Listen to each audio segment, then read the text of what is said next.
Hello दोस्तों, आप सभी का स्वागत है आपके अपने YouTube channel target all education में। दोस्तों, हम इस वीडियो में कबीरदास जी द्वारा रचित साखी के पदों के हिंदी भावार्थ की व्याख्या करेंगे। तो चलिए दोस्तों, शुरू करते हैं।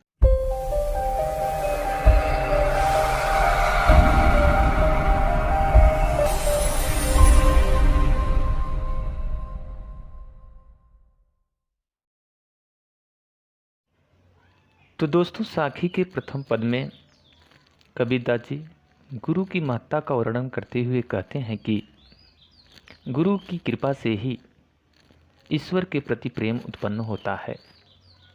अब वो किस तरह से होता है, आइए इस दोहे के माध्यम से इसको जानते हैं। सतगुरु हम सूरीझ करी एक कहा प्रसंग। सतगुरु हम सूरीझ करी एक कहा प्रसंग। बरसियाँ बादल प्रेम का भीज गया सब अंग। रे कबीरा भीग गया सब अंग। अब यहाँ पर कबीरदास जी कहते हैं कि सतगुरु हमसो रीझ कर एक कहा प्रसंग। बरसियाँ बादल प्रेम का भीज गया सब अंग। यहाँ पे कबीरदास जी कह रहे हैं कि सदगुरु हमसो रीझ कर का मतलब होता है प्रसन्न होकर। और एक कहा प्रसंग माने होता है बात, लेकिन यहाँ पे बात का अर्थ जो है वो ज्ञान की बात से लगाया जाएगा। तो कहने का तात्पर्य ये है कि सदगुरु जो हैं हमारे, वो हमारी सच्ची सेवा और भक्ति भावना से प्रसन्न होकर हमें एक ऐसी ज्ञान की बात बताई, एक ऐसा ज्ञान का उपदेश दिया जिसको सुनकर मेरा ईश्वर के प्रति प्रेम उत्पन्न हो गया। फिर आगे कहते हैं, बरसियाँ बादल प्रेम का भीज गया सब अंग। अब जो वो उपदेश हमने सुना, तो वो उपदेश कुछ ऐसा था कि मानो ईश्वरीय प्रेम रूपी जल से भरे बादल बरसने लगे हों और भीज गया सब अंग। और जिस ईश्वरीय प्रेम रूपी जल की जो बरसात होती है, जो वर्षा होती है, उससे मेरा संपूर्ण अंग अंग जो है वो भीग गया। कहने का तात्पर्य ये है कि जब तक मनुष्य को ज्ञान का आभास नहीं होता है या उस मनुष्य के अंदर अज्ञानता होती है, तब तक वो इस संसारिक मोह माया में लीन रहता है और उसका जो मन होता है वो स्थिर नहीं रहता, बल्कि इधर उधर भटकता रहता है।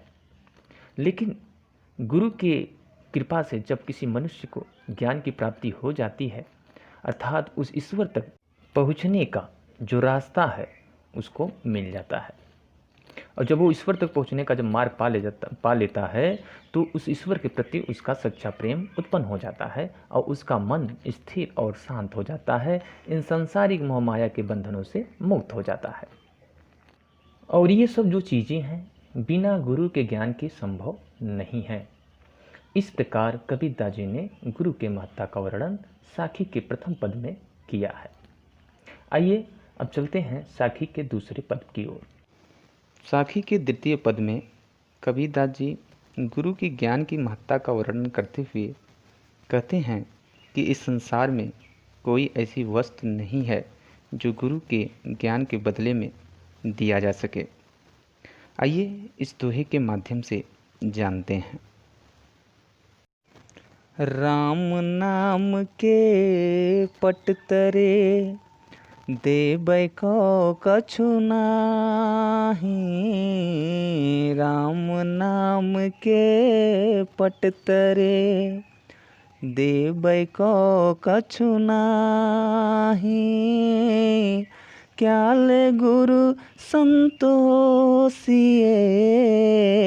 हंस रही मन माही। रे कबीरा हंस रही मन माही।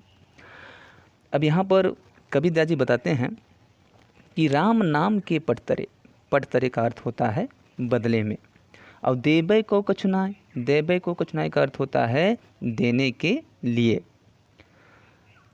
क्या ले गुर संतोषिए, हौस रही मन माहे। हौस का अर्थ होता है उत्साह, उमंग।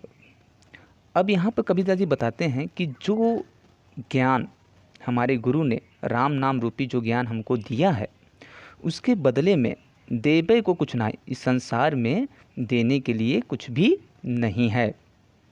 और क्या लें गुरु संतोषिए, क्या लें मतलब कौन सी ऐसी वस्तु लें जिसको हम गुरु को दें, अपने गुरु को उस ज्ञान के बदले में दें, जिससे कि हौस रही मनमाय, अर्थात जो हमारे अंदर की अभिलाषा है, जो इच्छा है, वो जो है शांत हो सके। तो इस तरह से कबीरदास जी गुरु के ज्ञान की महत्ता का वर्णन करते हुए कह रहे हैं कि इस संसार में कोई भी ऐसी वस्तु नहीं है जो गुरु के ज्ञान की बराबरी कर सके। आइए अब बात करते हैं साखी के तीसरे दोहे की। साखी के तीसरे दोहे में कबीरदास जी कहते हैं कि ईश्वर की कृपा के बिना सच्चे गुरु की प्राप्ति नहीं होती। आइए हम इसको इस दोहे के माध्यम से जानते हैं। ज्ञान प्रकाश्या गुरु मिलिया, सो जिन बिसरी जाए।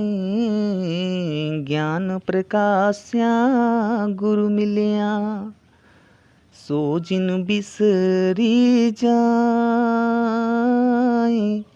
जब गोविंद कृपा करी, तब गुरु मिलिया।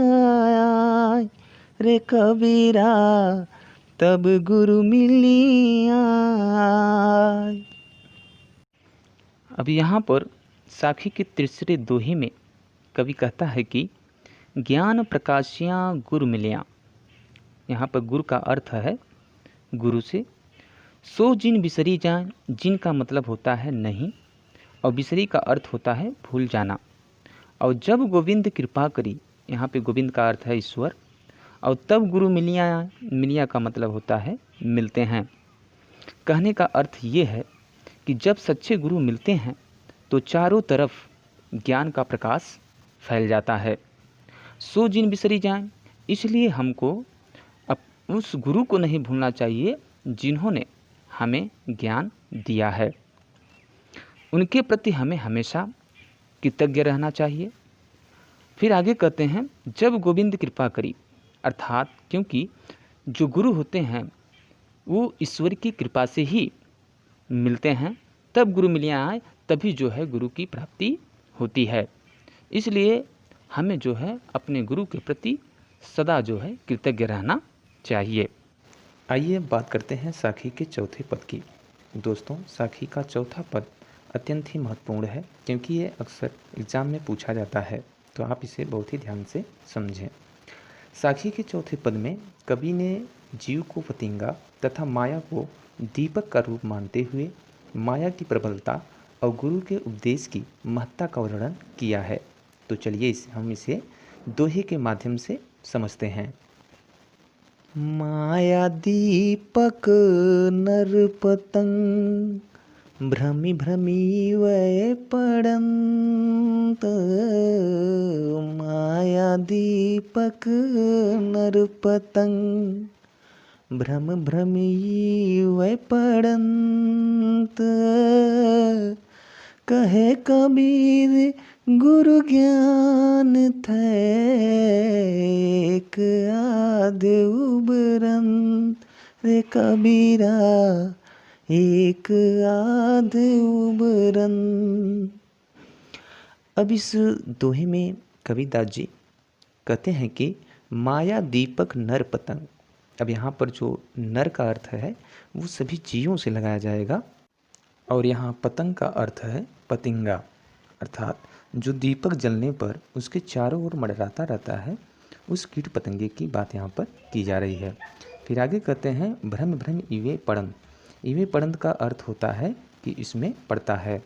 कहे कबीर गुरु ज्ञान थे, एक आध उबरंत। उबरंत का अर्थ है यहाँ पे मुक्त होना अर्थात बच जाना।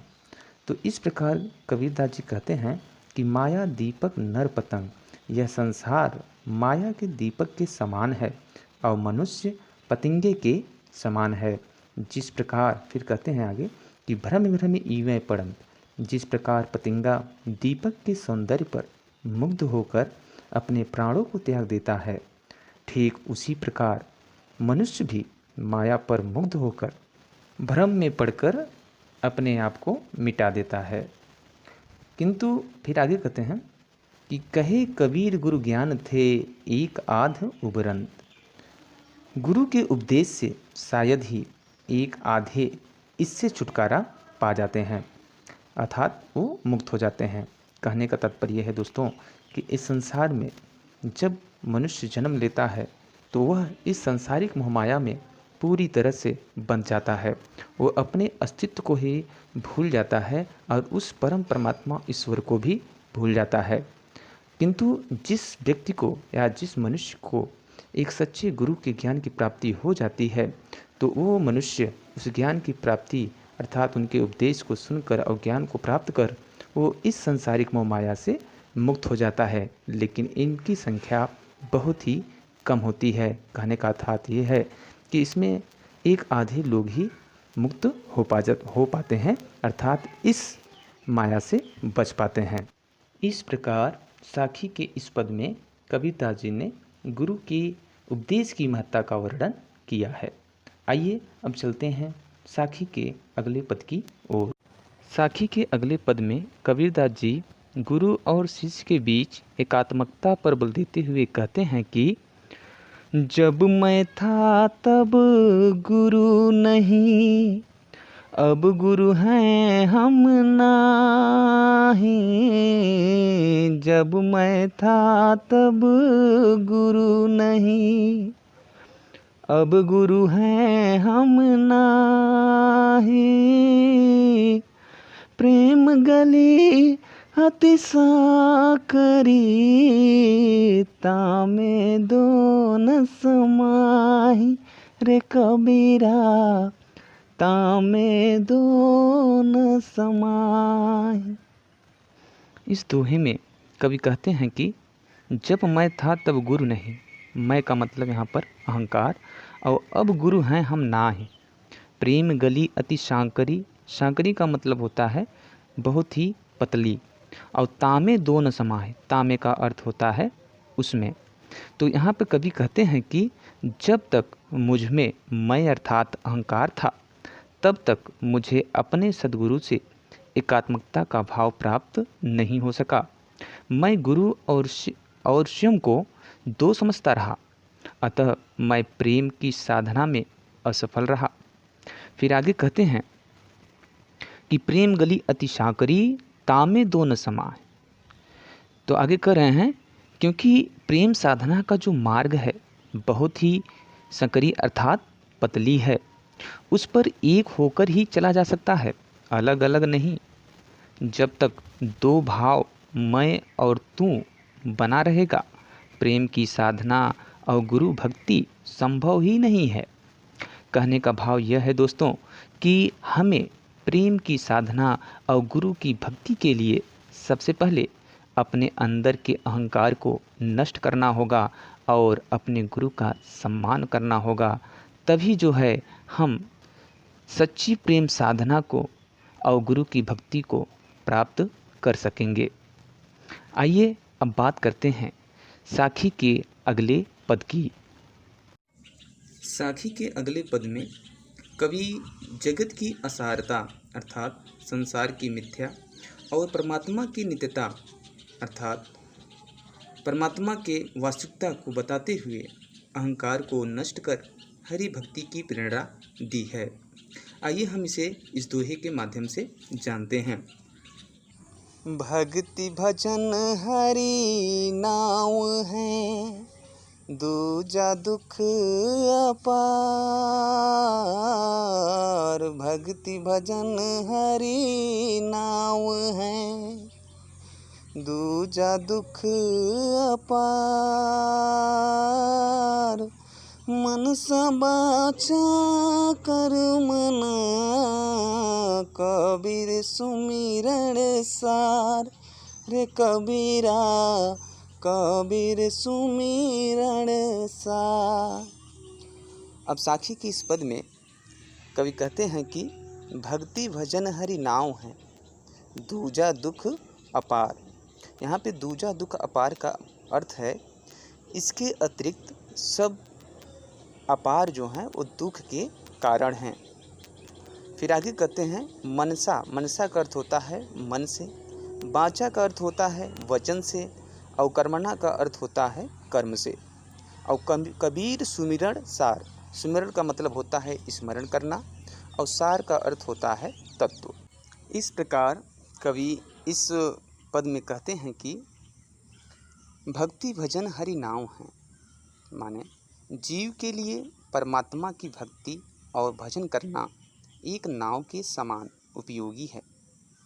फिर आगे कहते हैं दूजा दुख अपार, इसके अतिरिक्त संसार में दुख ही दुख है। इस भक्ति रूपी नाव से सांसारिक दुख रूपी सागर को पार किया जा सकता है। फिर आगे कर रहे हैं मनसा वाचा कर्मणा, कबीर सुमिरन सार।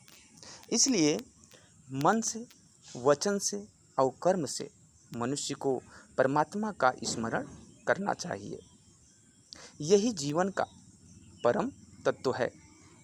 कहने का भाव ये है दोस्तों कि इस संसार में जितनी भी वस्तुएं जो हमें सुख पहुंचाती हैं वो मिथ्या है, झूठा है, क्योंकि ये सारी वस्तुएं नश्वर हैं और हम इन वस्तुओं को पाने के लिए, केवल अपने सुख के लिए हमेशा संघर्ष करते रहते हैं, जो हमारे दुख का कारण बनता है। गौतम बुद्ध ने भी कहा है कि मनुष्य के दुख का जो कारण है वो है तृष्णा, पाने की इच्छा, चाह। जब तक हमारे अंदर ये इच्छा बनी रहेगी हम कभी सुखी नहीं हो सकते। और संसार की जिन वस्तुओं को हम पाने की इच्छा रखते हैं वो तो नश्वर है। जब हमारी मृत्यु होती है तो क्या हम इन वस्तुओं को अपने साथ लेकर जा पाते हैं? नहीं। और इन्हीं वस्तुओं को पाने के लिए हम निरंतर संघर्ष करते रहते हैं, जो कि दुख का कारण बनता है। इसलिए कबीर जी कहते हैं कि इस संसार में जो भी चीज़ें हैं वो सब मिथ्या है। अगर इस संसार में शाश्वत सत्य है तो वो है परमात्मा। इसलिए कबीरदास जी मन, वचन और कर्म से उस परमात्मा का स्मरण करने के लिए प्रेरणा देते हैं, जिससे आपकी आत्मा निर्मल और पवित्र हो जाए और इस सांसारिक मोहमाया के बंधन से पूरी तरह से मुक्त हो जाए और जो दुख का कारण है वो भी आपका समाप्त हो जाए। आइए अब बात करते हैं साखी के अगले पद की। साखी की इस पद में कबीरदास जी कहते हैं कि विषय रूपी अग्नि अर्थात भोग, इस संसार की जो भोग विलास की जो वस्तुएं हैं जिनको पाने की इच्छा हमारे मन के अंदर हमेशा बनी रहती है कि आज हम इन वस्तुओं का संग्रह कर लें, कल कुछ और वस्तुओं को प्राप्त कर लें। इस तरह से ये जो अग्नि होती है वो जल्दी शांत नहीं होती और हर एक नए दिन एक नई वस्तुओं को पाने की इच्छा हमारे मन में हमेशा बनी रहती है। इसके लिए कबीरदास जी कहते हैं कि यह जो इच्छा है हमारे अंदर, जो विषय रूपी जो अग्नि है, वो केवल ईश्वर के नाम स्मरण से ही शांत हो सकती है। इसके बारे में हमने पिछले दोहे में काफ़ी डिटेल में बताया था आपको। तो आइए हम इस दोहे के माध्यम से इसको हम समझते हैं कि इसमें कबीरदास जी क्या कहते हैं। कबीर चित चमंकिया, चहु दिस लागी लाई। कबीर चित चमंकिया, चहु दिस लागी लाई। हरि सुमिरन हाथों घड़ा, बेगेले हूँ बुझाई। रे कबीरा बेगेले हूँ बुझाई। अब यहाँ पर कबीरदास जी कहते हैं कि कबीर चित चमंकियाँ, चित चमंकियाँ का मतलब होता है हृदय में ज्ञान की ज्योति का जागृत हो जाना। और फिर आगे कहते हैं चहुँ दिस लागी लाए। चहुँ दिस का मतलब होता है चारों दिशाओं में, लागी मतलब होता है लगी हुई, और लाई मतलब होता है अग्नि। फिर आगे कहते हैं हरि सुमिरण हाथ उघड़ा। हरि मतलब होता है परमात्मा, सुमिरण मतलब होता है स्मरण करना। और फिर आगे कहते हैं बेगे ले हूँ बुझाई। बेगे का अर्थ होता है शीघ्र ही। इस प्रकार कबीरदास जी इस दोहे में कहते हैं कि कबीर चित चमंकियाँ चहुँ दिस लागी लाई।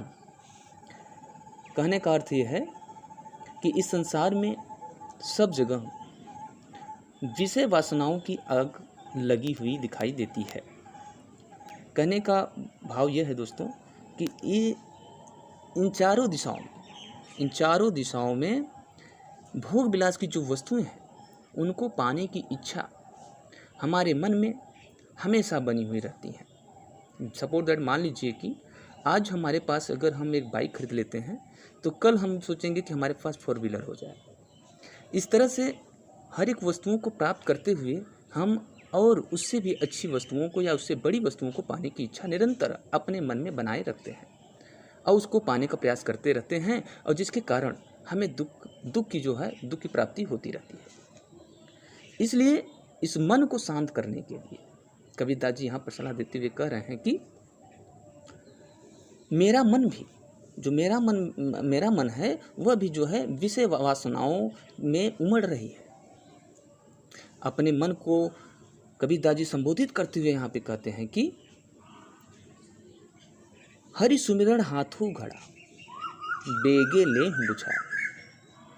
तो यहाँ पर अपने मन को संबोधित करते हुए कबीरदास जी कहते हैं कि हे मन, तेरे हाथ में ईश्वर स्मरण रूपी, माने ईश्वर को स्मरण करने वाली जो रूपी जल का घड़ा है, तो इस जल से शीघ्र ही बेगू ले हूँ बुझाए। शीघ्र ही तू जो है इन वासनाओं की आग को बुझा ले। अर्थात इन संसारिक भोग विलास की जो वस्तुएं हैं, जो पाने की उसकी जो इच्छा है, उन वासनाओं से तू मुक्ति पा ले। कहने का भाव यह है दोस्तों कि इस संसार में जो भोग विलास की जो वस्तुएं हैं, जिनको हम पाने के लिए निरंतर प्रयत्नशील रहते हैं, किंतु हमारे मृत्यु के बाद हमें वो सब वस्तुएं कुछ भी नहीं मिलती, क्योंकि वो सब नश्वर है। जो शाश्वत सत्य है वो तो ईश्वर परमात्मा है, जिसके बारे में हमने आपको पिछले पद में डिटेल में बताया था। तो दोस्तों, हमारे मन के अंदर इन संसार रूपी जो भोग विलास की जो वस्तुएं हैं, जिनको पाने की इच्छा हमारे मन के अंदर नियंत्रण बनी रहती है, तो इस पर हम नियंत्रण केवल और केवल ईश्वर और उस परमात्मा का स्मरण करके ही अपने मन को नियंत्रित कर सकते हैं। इस प्रकार कबीरदास जी ने ईश्वर के नाम स्मरण से ही इन विषय रूपी वासनाओं से छुटकारा पाने का मार्ग इस पद में बताया है। तो चलिए दोस्तों, अब बात करते हैं साखी के अगले पद की। साखी के अगले पद में कबीरदास जी विरह से व्याकुल जीवात्मा के दुख को व्यक्त किया है। आइए इसे हम दोहे के माध्यम से जानते हैं। अंसढ़ियाँ झाई पड़ी पंथ निहारी निहारी,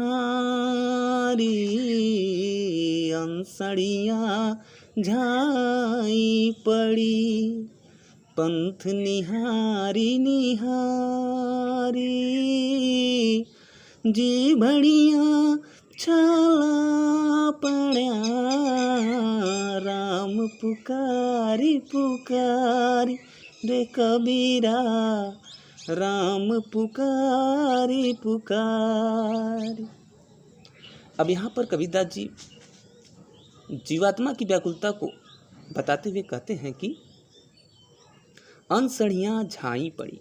अंसढ़ियाँ का मतलब होता है आँखों में, झाई का मतलब होता है अंधेरा छाने लगा, और पंथ मतलब होता है रास्ता, निहारी निहारी का मतलब होता है देख देख कर। जी भड़ियाँ छाला पड़िया, जिभड़ियाँ का मतलब जीभों में, राम पुकारी पुकारी। तो इस प्रकार इस पद में कबीरदास जी कहते हैं कि जीवात्मा अंसड़ियाँ झाई पड़ी, पंथ निहारे निहार।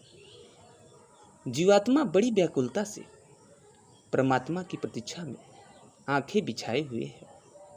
भगवान की बाट अर्थात उनका राह जोहते जोहते, पंथ निहारे निहार, उनका राह जोहते जोहते, उनको देखते देखते उसकी आंखों में झाइयाँ पड़ गई हैं, अर्थात उसकी आंखें जो हैं वो काली पड़ गई हैं, उनके आंखों में अंधेरा छा गया। फिर भी ईश्वर के दर्शन नहीं हुए।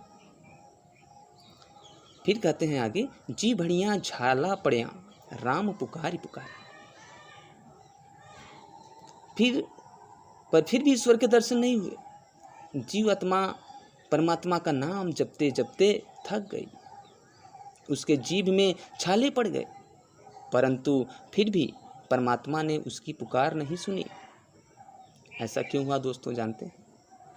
क्योंकि परमात्मा किसी की पुकार ऐसे ही नहीं सुनते, बल्कि उसके लिए सच्ची लगन, सच्चे प्रेम तथा मन की पवित्रता के बिना, जब तक आपका मन पवित्र नहीं होगा, उसके बिना इस प्रकार नाम जपना और मार्ग जो होना व्यर्थ है। क्योंकि परमात्मा ऐसे नहीं मिलते। जबकि हकीकत ये है कि जो परमात्मा है और जो जीवात्मा है, जीवात्मा परमात्मा का ही अंश है, किंतु इस संसार में आने के बाद वह यहाँ की संसारिक मोहमाया भोग विलास की जो वस्तुएं हैं उसमें आ जाती है, जिसके कारण उसका मन जो होता है, उसके मन के अंदर ईर्ष्या, द्वेष, जलन, बुराई, नफरत जैसी भावनाओं का विकास होता है। आप लोगों ने सुना ही होगा, लोगों को कहते कि एक छोटा बालक जिसका मन जो होता है वो पवित्र होता है, लेकिन वही बालक जब एक बड़ा इंसान बनता है तो उसके अंदर भी ऐसे ही बुराइयों का निर्माण होता है। तो इस तरह से दोस्तों, जब तक आपका मन पवित्र नहीं होगा तब तक परमात्मा का स्मरण करना व्यर्थ है। इस प्रकार कबीरदास जी इस दोहे के माध्यम से आपको बताते हैं कि जब तक आपके मन में मन पवित्र नहीं होगा तब तक ईश्वर की प्राप्ति होना संभव नहीं है, और उनका नाम भी स्मरण करना व्यर्थ है। तो दोस्तों, आज की वीडियो में बस इतना ही। उम्मीद करते हैं ये वीडियो आपको पसंद आया होगा और आपको कुछ नया सीखने को ज़रूर मिला होगा। तो दोस्तों, अगर ये वीडियो आपको पसंद आया हो तो इसे लाइक करें, अपने दोस्तों के साथ शेयर करें, और अगर आप हमारे इस चैनल पर पहली बार विजिट कर रहे हैं तो हमारे चैनल को सब्सक्राइब कर लें और बेल आइकन को जरूर प्रेस करें, ताकि हमारे द्वारा अपलोड किए हुए लेटेस्ट वीडियो की नोटिफिकेशन आपको सबसे पहले मिल सके। और हाँ दोस्तों, अगर आपकी कोई भी इस टॉपिक से रिलेटेड कोई भी प्रॉब्लम या कोई भी समस्या हो तो आप हमें नीचे कमेंट बॉक्स में कमेंट कर सकते हैं, हम उसका भी रिप्लाई देने का प्रयास करेंगे। तो दोस्तों, आज के लिए बस इतना ही। मिलते हैं नेक्स्ट वीडियो में इसके नेक्स्ट पार्ट के साथ। तब तक के लिए आप सभी लोग स्वस्थ रहें, मस्त रहें और व्यस्त रहें। इसी उम्मीद के साथ आपसे फिर से होगी मुलाकात। तब तक के लिए दीजिए इजाज़त। Bye bye, take care and जय हिंद।